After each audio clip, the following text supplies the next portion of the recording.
and we have to stop it. We can't let this continue. It's a human, it's a human, it is a human tragedy, and we're going to try very hard to stop it.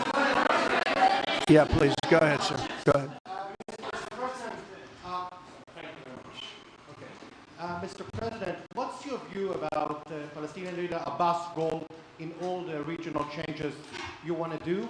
And a question for the Prime Minister, what's your view on President Trump wanting to reach a deal with Iran and not a much more active military stance towards him?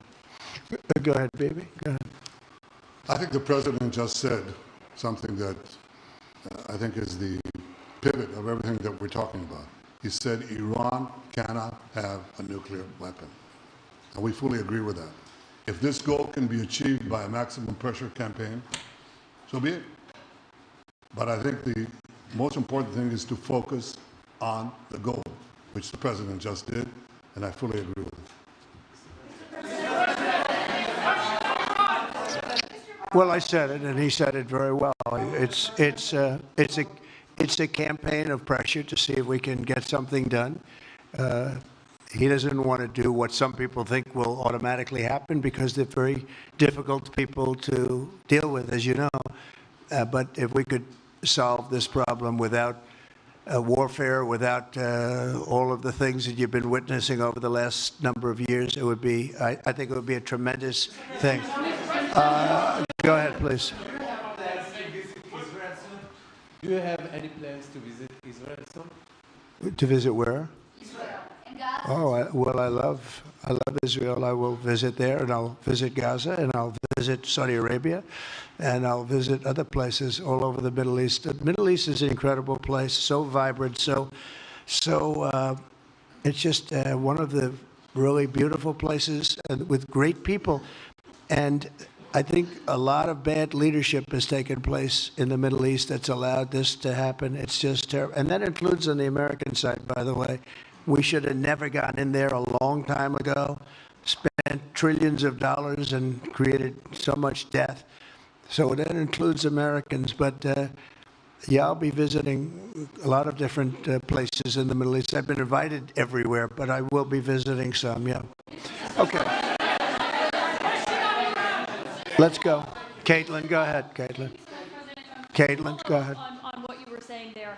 Say it. Go ahead, please. Just to follow up on what you were saying about the Gazans leaving Gaza, going to other countries. One, where exactly are you suggesting that they should go? And two, are you saying they should return after it's rebuilt? And if not, who do you envision living there?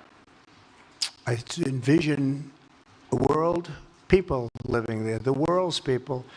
I think you'll make that into an international, unbelievable place. I think the potential in the Gaza Strip is unbelievable. And I think the entire world, representatives from all over the world will be there, and they'll live there. Palestinians also. Palestinians will live there. Many people will live there. But they've tried the other, and they've tried it for decades and decades and decades. It's not going to work. It didn't work. It will never work. And you have to learn from history. History has, you just can't let it keep repeating itself. We have an opportunity to do something that could be phenomenal. And I don't want to be cute. I don't want to be a wise guy, but the Riviera of the Middle East, this could be something that could be so bad. This could be so magnificent. But more importantly than that is the people that have been absolutely destroyed, that live there now, can live in peace in a much better situation because they're living in hell. And those people will now be able to live in peace. We'll make sure that it's done world class. It'll be wonderful for the people. Palestinians mostly we're talking about. And I have a feeling that despite them saying no, I have a feeling that the king in Jordan and that the general president, but that the general in Egypt will open their hearts and will give us the kind of land that we need to get this done. And people can live in harmony and in peace. Thank you all very much. Thank you. Thank you very much. Thank you.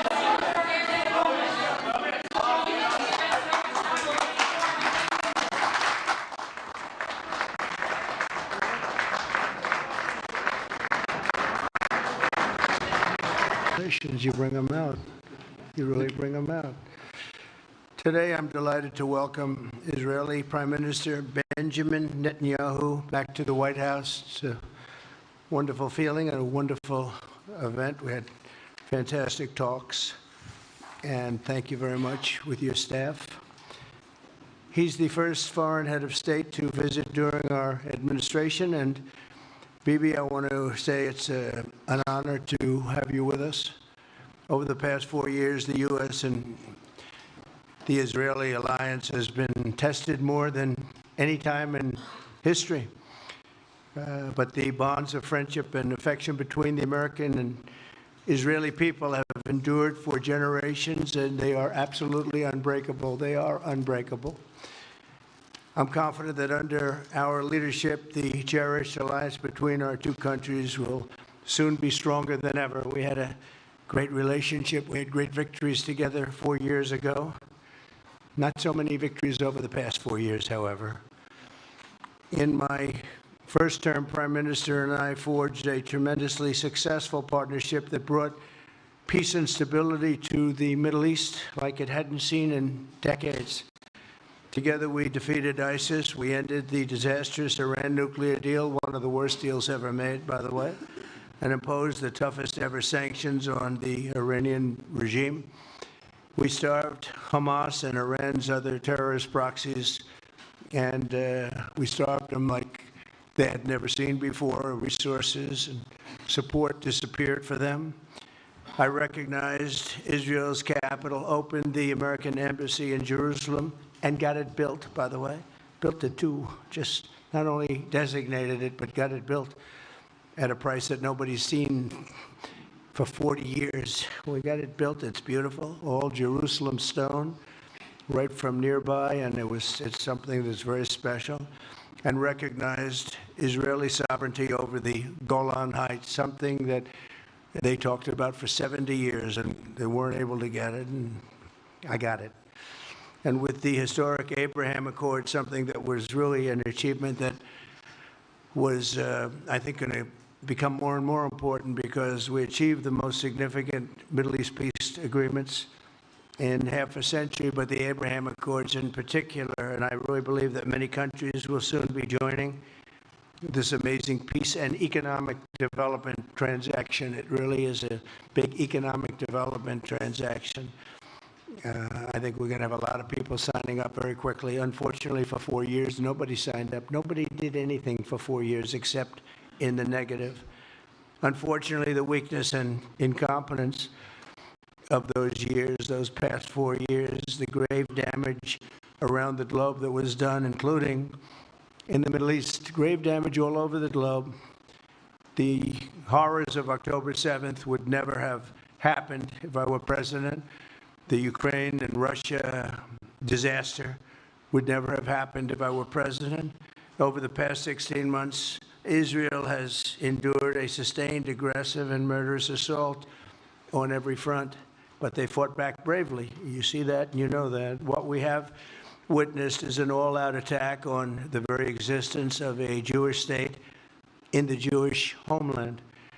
The Israelis have stood strong and united in the face of an enemy that has kidnapped, tortured, raped, and slaughtered innocent men, women, children, and even little babies. I want to salute the Israeli people for meeting this trial with courage and determination and unflinching resolve. They have been strong. In our meetings today, the Prime Minister and I focused on the future, discussing how we can work together to ensure Hamas is eliminated and ultimately restore peace to a very troubled region. It's been troubled, but what's happened in the last 4 years has not been good. I want to thank Prime Minister Netanyahu for working closely with my transition team, the Special Envoy Steve Witkoff, who's here somewhere. Steve? Stand up, Steve, please. What a job you've done. What a good job you've done. Proud of you. Done a fantastic job. National Security Advisor Mike Waltz. Thank you, Mike, for working so well with us. Thank you. We have, in addition, Marco Rubio, who is on the phone right now, listening to every single word that we say, and he's going to be great. And Pete, congratulations. And Scott, congratulations. I see you're here. And Caroline's been doing a great job. She's really probably talked about more than anybody here. She's done a fantastic job, and thank you very much, Caroline. We're proud of you. But we'll only be satisfied when all of these problems are solved, and we have the team to solve them, and that's going to happen. And it's going to happen, I think, very quickly. I also strongly believe that the Gaza Strip, which has been a symbol of death and destruction for so many decades, and so bad for the people anywhere near it, and especially those who live there, and frankly, who's been really very unlucky. It's been very unlucky. It's been an unlucky place for a long time. Being in its presence just has not been good, and it should not go through a process of rebuilding and occupation by the same people that have really stood there and fought for it and lived there and died there and lived a miserable existence there. Instead, we should go to other countries of interest with humanitarian hearts, and there are many of them that want to do this, and build various domains that will ultimately be occupied by the 1.8 million Palestinians living in Gaza, ending the death and destruction and, frankly, bad luck. This can be paid for by neighboring countries of great wealth. It could be 1, 2, 3, 4, 5, 7, 8, 12. It could be numerous sites, or it could be one large site. But the people will be able to live in comfort and peace, and we'll make sure something really spectacular is done. They're going to have peace. They're not going to be shot at and killed and destroyed like this civilization of wonderful people has had to endure. The only reason the Palestinians want to go back to Gaza is they have no alternative. It's right now a demolition site. This is just a demolition site. Virtually every building is down. They're living under fallen concrete that's very dangerous and very precarious. They instead can occupy all of a beautiful area with homes and safety, and they can live out their lives in peace and harmony instead of having to go back and do it again. The U.S. will take over the Gaza Strip, and we will do a job with it too. We'll own it and be responsible for dismantling all of the dangerous unexploded bombs and other weapons on the site, level the site and get rid of the destroyed buildings, level it out, create an economic development that will supply unlimited numbers of jobs and housing for the people of the area. Do a real job, do something different. Just can't go back. If you go back, it's going to end up the same way it has for 100 years. I'm hopeful that this ceasefire could be the beginning of a larger and more enduring peace that will end the bloodshed and killing once and for all. With the same goal in mind, my administration has been moving quickly to restore trust in the alliance and rebuild American strength throughout the region. And we've really done that. We're a respected nation again. A lot's happened in the last couple of weeks. We are actually a very respected nation again. I ended the last administration's de facto arms embargo on over $1 billion in military assistance for Israel. And I'm also pleased to announce that this afternoon, the United States withdrew from the anti-Semitic UN Human Rights Council and ended all of the support for the UN Relief and Works Agency, which funneled money to Hamas and which was very disloyal to humanity. Today, I also took action to restore a maximum pressure policy on the Iranian regime, and we will once again enforce the most aggressive possible sanctions, drive Iranian oil exports to zero, and diminish the regime's capacity to fund terror throughout the region and throughout the world. We had no threat when I left office. Iran was not able to sell oil. Nobody was buying oil because I said, don't buy it. If you buy it, you're not doing any business with the United States. And Hamas was not being funded. Hezbollah was not being funded. Nobody was being funded. There would never have been an October 7th. 2 weeks ago, I once again designated the Houthis as a terrorist organization. They're trying to destroy world shipping lanes, and that's not going to happen. And over the weekend, I ordered airstrikes against senior ISIS leaders hiding in the caves of Somalia and took them out. Here in America, we've begun the process of deporting foreign terrorists, jihadists, and Hamas sympathizers from our soil, just as we have people that are extremely evil, and we're sending them out of our country. They came from jails. They came from mental institutions and insane asylums, and they were dumped into our country. They're gang members.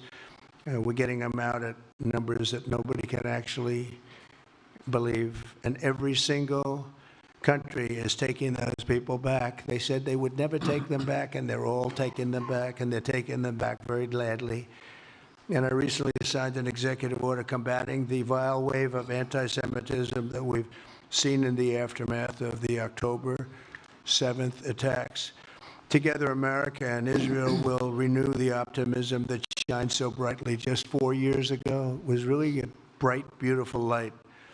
We will restore calm and stability to the region and expand prosperity, opportunity, and hope to our nations and for all people of the Middle East, including the Arab and Muslim nations. Very important. We want the Arab and Muslim nations to have peace and have tranquility and have great lives. I'd like to now invite Prime Minister Netanyahu to say a few words, and we'll take some questions afterwards. Thank you very much. Thank you, Mr. President. I'm honored that you invited me to be the first foreign leader to visit the White House in your second term. This is a testament to your friendship and support for the Jewish state and the Jewish people. I've said this before, I'll say it again. You are the greatest friend Israel has ever had in the White House.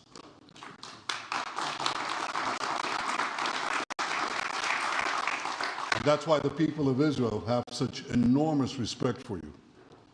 In your first term, you recognized Jerusalem as Israel's capital. You moved the American embassy there. You recognized Israel's sovereignty over the Golan Heights. You withdrew from the disastrous Iran nuclear deal. I remember we spoke about it. You said, this is the worst deal I've ever seen. I'm elected, I'm walking out of it. That's exactly what you did. And I think it speaks loudly for just common sense, just looking at things and seeing them as they are. And of course, you also brokered the groundbreaking Abraham Accords in which Israel made peace with 4 Arab states. We did this in 4 months. Nothing happened for a quarter of a century, but in 4 months, we were able, working together under your leadership, to have 4 historic peace accords. And now in the first days of your second term, you picked up right where you left off. Your leadership helped bring our hostages home, among them American citizens. You freed up munitions that have been withheld from Israel. They had been withheld from Israel in the midst of a 7-front war for our existence. And you just freed it. You ended unjust sanctions against law-abiding Israeli citizens. You boldly confronted the scourge of anti-Semitism. You stopped funding, as you just said, international organizations like UNRWA that support and fund terrorists. And today, you renewed the maximum pressure campaign against Iran. Ladies and gentlemen, all this in just 2 weeks. Can we imagine where we'll be in 4 years? I can. I know you can, Mr. President. For our part, we in Israel have been pretty busy too. Since the horrendous October 7th attack, we've been fighting our common enemies and changing the face of the Middle East. On that infamous day, Hamas monsters savagely murdered 1,200 innocent people, including more than 40 Americans. They beheaded men, they raped women, they burnt babies alive, and they took 251 people hostage to the dungeons of Gaza. And after this worst attack on Jews since the Holocaust, Iran and its henchmen in the Middle East were absolutely ecstatic. Haniya praised the massacre. Sinwar said that Israel was finished. Nasrallah boasted that Israel was, here's what he said, as feeble as a spider's web. Well, Mr. President, Haniya is gone. Sinwar is gone. Nasrallah is gone. We've devastated Hamas. We decimated Hezbollah. We destroyed Assad's remaining armaments. And we crippled Iran's air defenses. And in doing this, we've defeated some of America's worst enemies. We took out terrorists who were wanted for decades for shedding rivers of American blood, including the blood of 241 Marines murdered in Beirut. We accomplished all this with the indomitable spirit of our people and the boundless courage of our soldiers. The Bible says that the people of Israel shall rise like lions, and boy did we rise. Today, the roar of the Lion of Judah is heard loudly throughout the Middle East. Israel has never been stronger, and the Iran terror axis has never been weaker. But as we discussed, Mr. President, to secure our future and bring peace to our region, we have to finish the job. In Gaza, Israel has three goals: destroy Hamas's military and governing capabilities, secure the release of all of our hostages, and ensure that Gaza never again poses a threat to Israel. I believe, Mr. President, that your willingness to puncture conventional thinking that has failed time and time and time again, your willingness to think outside the box with fresh ideas will help us achieve all these goals. And I've seen you do this many times. You cut to the chase.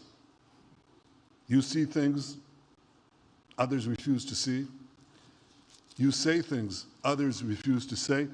And after the jaws drop, people scratch their heads and they say, you know, he's right. And this is the kind of thinking that enabled us to bring the Abraham Accords. This is the kind of thinking that will reshape the Middle East and bring peace. We also see eye to eye on Iran. That's the same Iran that tried to kill us both. They tried to kill you, Mr. President. They tried through their proxies to kill me. We're both committed to rolling back Iran's aggression in the region and ensuring that Iran never develops a nuclear weapon. Mr. President, ladies and gentlemen, Israel will end the war by winning the war. Israel's victory will be America's victory. We will not only win the war, working together, we will win the peace. With your leadership, Mr. President, and our partnership, I believe that we will forge a brilliant future for our region and bring our great alliance to even greater heights. Thank you. Thank you very much, baby. Very nice. Thank you. And J.D. Vance, everybody. J.D., please, Vice President, stand up. He's been doing a good job. He's been working very hard on all things, but this in particular. We'll take some questions, please. Yes, ma'am. Go ahead, please. Go ahead. Yeah, go ahead. Can a normalization deal with Saudi Arabia be achieved without the acknowledgement of the Palestinian state? A question for you too, Mr. Prime Minister. And Mr. President, given what you've said about Gaza, should the U.S. send troops to help secure the security vacuum? So Saudi Arabia is going to be very helpful, and they have been very helpful. They want peace in the Middle East. It's very simple. We know their leader and their leaders very well. They're wonderful people, and they want peace in the Middle East. As far as Gaza is concerned, we'll do what is necessary. If it's necessary, we'll do that. We're going to take over that peace. We're going to develop it, create thousands and thousands of jobs, and it'll be something that the entire Middle East can be very proud of. But everybody feels that continuing the same process that's gone on forever, over and over again, and then it starts, and then the killing starts, and all of the other problems start, and you end up in the same place, and we don't want to see that happen. So by the United States, with its stability and strength, owning it, especially the strength that we're developing and developed over the last fairly short period of time, I would say really since the election, I think we'll be a great keeper of something that is very, very strong, very powerful, and very, very good for the area, not just for Israel, for the entire Middle East. Very important. And we'll, again, have thousands of jobs, and there'll be jobs for everyone, not for a specific group of people, but for everybody. Okay? Please. I think peace between Israel and Saudi Arabia is not only feasible, I think it's going to happen. I think if we had another half a year in your first term, it would have already happened. True. Many, many more. I agree. Many more would have nations.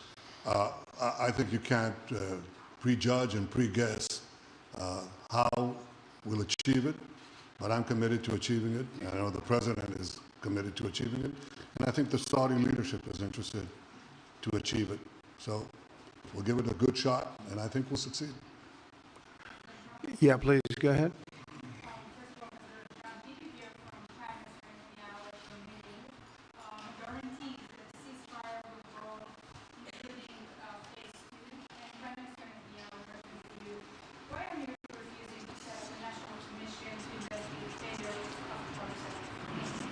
Well, I can't tell you whether or not the ceasefire will hold. We've done, I think, a very masterful job. We weren't helped very much by the Biden administration, I can tell you that. But we've gotten quite a few hostages out. We're going to get more out. But we're dealing with very complex people. And we are going to see whether or not it holds. We certainly want to have more come out. They've come out damaged, in many ways damaged, very damaged people. But they're going to get better, and they're going to be strong, and they're going to have a good life. And we hope to get as many as possible out. Whether or not it holds, I don't know. We hope it holds. We hope it holds. I think that the appropriate time, which I think will enable us to really investigate what happens, what were the causes of the failures, by an independent commission that will be accepted by the majority of the people. We don't want it accepted by one half of the people and not the other. I think we should have it, and we should find out exactly what happened. I'm insisting on it. And believe me, it'll surprise a lot of people when it happens. Kelly, go ahead, please.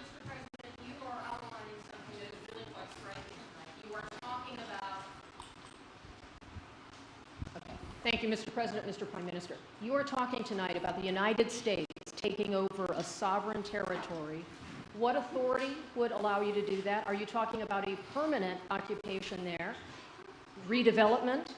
And Mr. Prime Minister, do you see this idea as a way to expand the boundaries of Israel and to have a longer peace, even though the Israeli people know how important that land is to you and your citizens, just as the space is inherited by the Palestinians as well?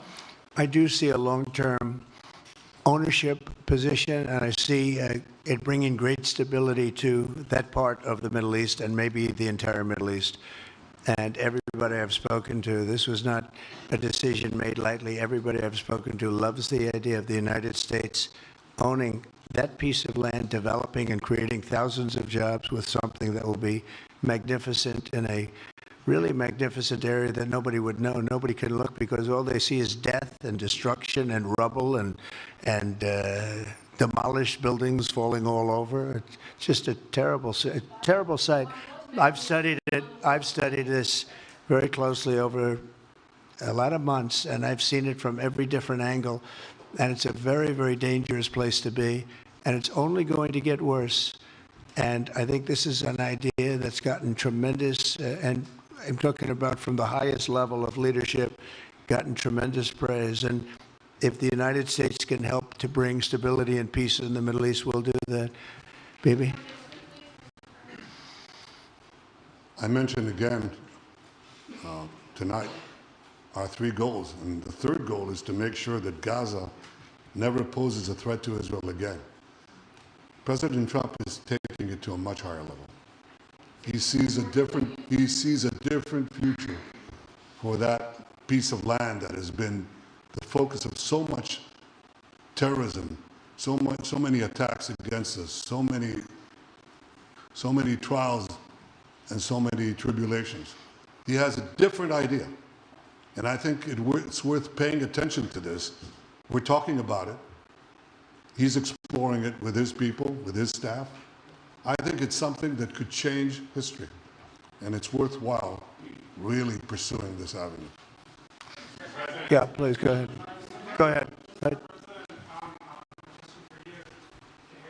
Yeah. So before rebuilding Gaza again, obviously all the hostages, and one of them is Zidan Alexander, an American soldier who is alive. How will you be sure that you will take out all the hostages and then rebuild? We're working very hard to get all the hostages. The word is all, and we are working very hard. So far, it's been moving along fairly rapidly, pretty much on schedule.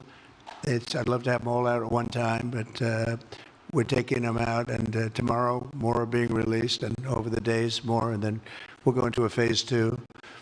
But we'd like to get all of the hostages, and if we don't, it will just make us somewhat more violent. I will tell you that, because they would have broken their word. Mr. Witkoff and his entire group have been working 24 hours around the clock, and they want them out, and promises have been made to them, and we'll see whether or not those promises will be kept. But we want all the hostages, that's right. How much time do you think it will take? Mr. President, do you support Israeli sovereignty in Judea and Samaria, areas which many believe is the biblical homeland of the Jewish people? Well, we're discussing that with many of your representatives. You're represented very well, and people do like the idea, but we haven't taken a position on it yet. But we will be making an announcement probably on that very specific topic over the next 4 weeks. Go ahead, please. Please. You just said that you think all the Palestinians should be relocated to other countries. Does that mean that you do not support a two-state solution? It doesn't mean anything about a 2-state or 1 state or any other state. It means that we want to give people a chance at life. They have never had a chance at life because the Gaza Strip has been a hellhole for people living there. It's been horrible. Hamas has made it so bad, so dangerous, so unfair to people. And by doing what I'm recommending that we do, it's a very strong recommendation, but it is a strong recommendation. By doing that, we think we're going to bring perhaps great peace to long beyond this area. And I have to stress, this is not for Israel. This is for everybody in the Middle East, Arabs, Muslims. This is for everybody. This would be where they can partake in terms of jobs and living and all of the other benefits. And I think it's very important. It just doesn't work the other way. You know, you can't keep trying. They just has been going along for so many decades, you can't even count. You just can't keep doing. You have to learn from history. You can't keep doing the same mistake over and over again. Gaza is a hellhole right now. It was before the bombing started, frankly. And we're going to give people a chance to live in a beautiful community that's safe and secure. And I think you're going to see a tremendous outflowing of support. I can tell you, I spoke to other leaders of countries in the Middle East, and they love the idea. They say it would really bring stability, and what we need is stability. Yes, sir, please. Go ahead. Thank you. Are you still committed to imposing sanctions on the ICC, despite the move being stalled in the Senate? And please, a question for the Prime Minister as well. The President has been very clear about his desire to achieve a deal with Saudi Arabia. How do you settle this if Israel is required to renew the war against Hamas in the future? Go ahead, Bibi.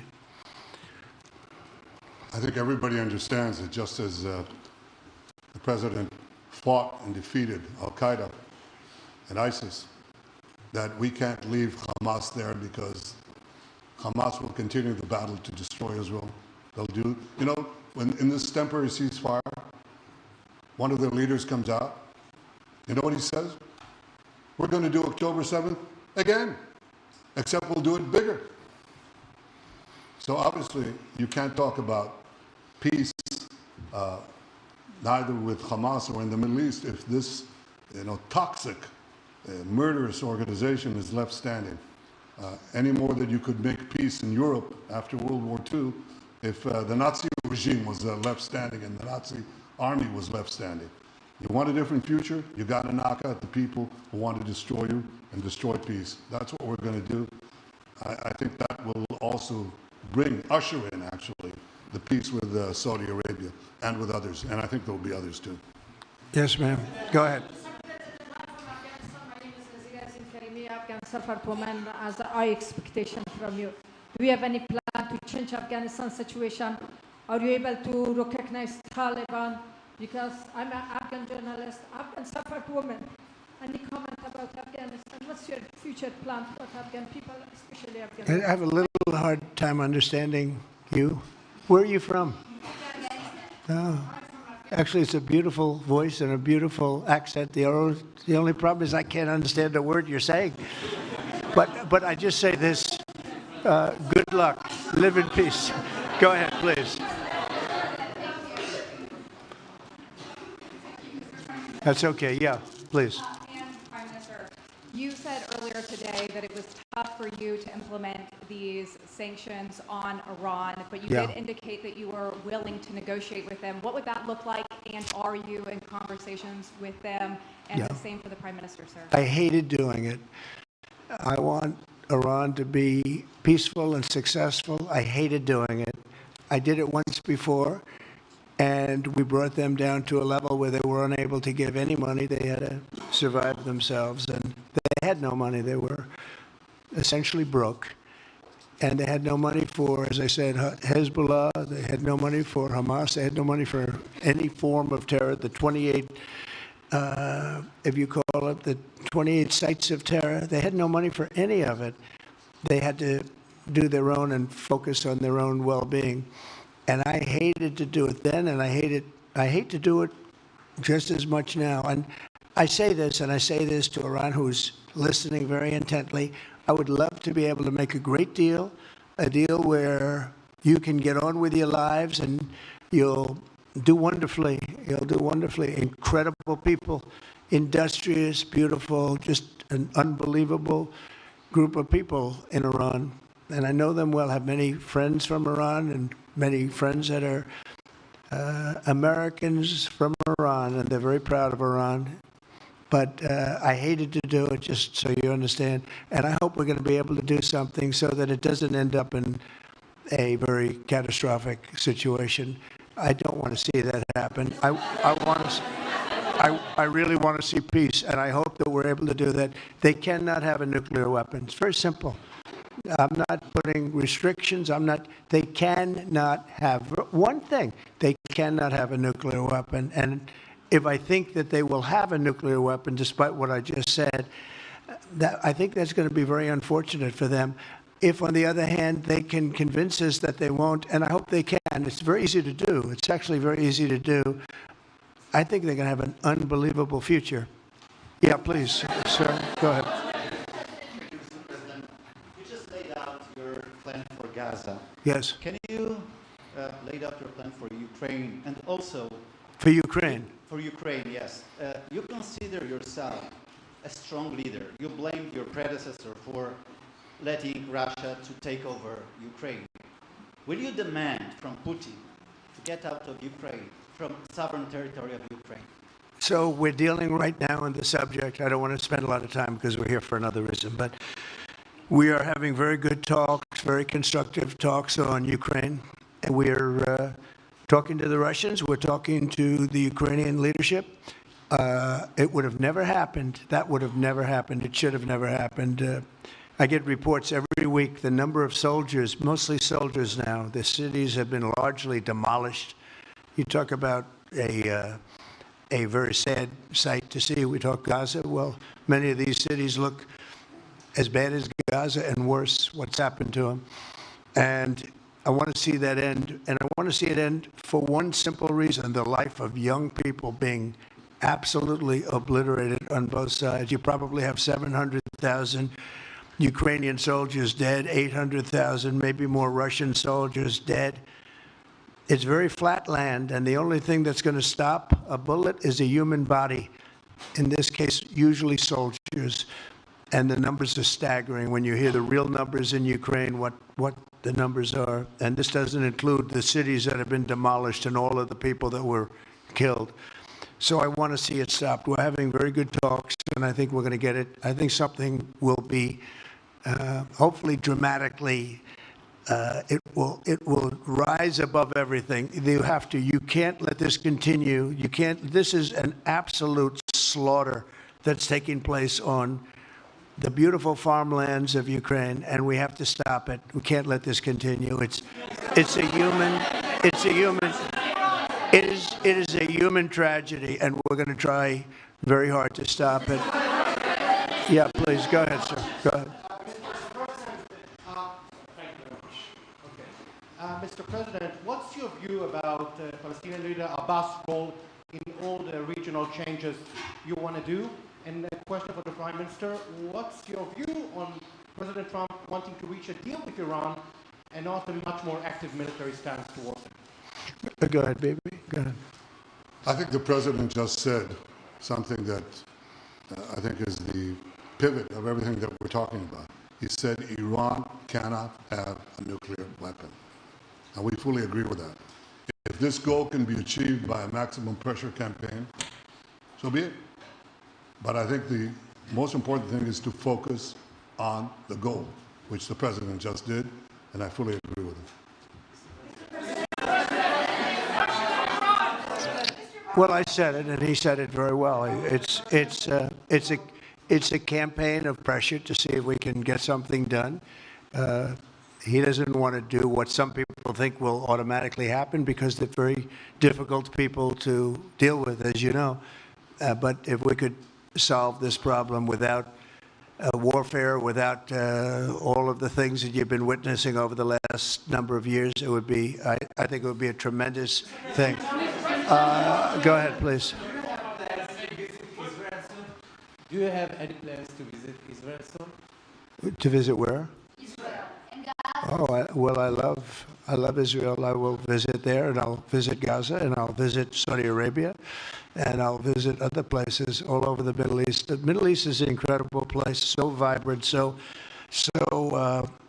it's just one of the really beautiful places and with great people.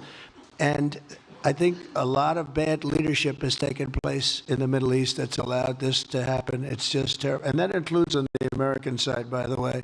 We should have never gone in there a long time ago, spent trillions of dollars and created so much death.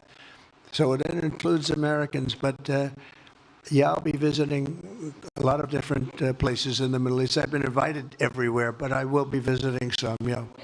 Okay. Let's go. Caitlin, go ahead, Caitlin. Caitlin, go ahead. On what you were saying there. Say it. Go ahead, please. Just to follow up on what you were saying about the Gazans leaving Gaza, going to other countries. One, where exactly are you suggesting that they should go? And two, are you saying they should return after it's rebuilt? And if not, who do you envision living there? I envision a world, people living there, the world's people. I think you'll make that into an international, unbelievable place. I think the potential in the Gaza Strip is unbelievable. And I think the entire world, representatives from all over the world will be there, and they'll live there. Palestinians also. Palestinians will live there. Many people will live there. But they've tried the other, and they've tried it for decades and decades and decades. It's not going to work. It didn't work. It will never work. And you have to learn from history. History has, you just can't let it keep repeating itself. We have an opportunity to do something that could be phenomenal. And I don't want to be cute, I don't want to be a wise guy, but the Riviera of the Middle East, this could be something that could be so bad, this could be so magnificent. But more importantly than that is the people that have been absolutely destroyed that live there now can live in peace in a much better situation because they're living in hell. And those people will now be able to live in peace. We'll make sure that it's done world class. It'll be wonderful for the people. Palestinians mostly we're talking about. And I have a feeling that despite them saying no, I have a feeling that the king in Jordan and that the general president, but that the general in Egypt will open their hearts and will give us the kind of land that we need to get this done, and people can live in harmony and in peace. Thank you all very much. Thank you. Thank you very much.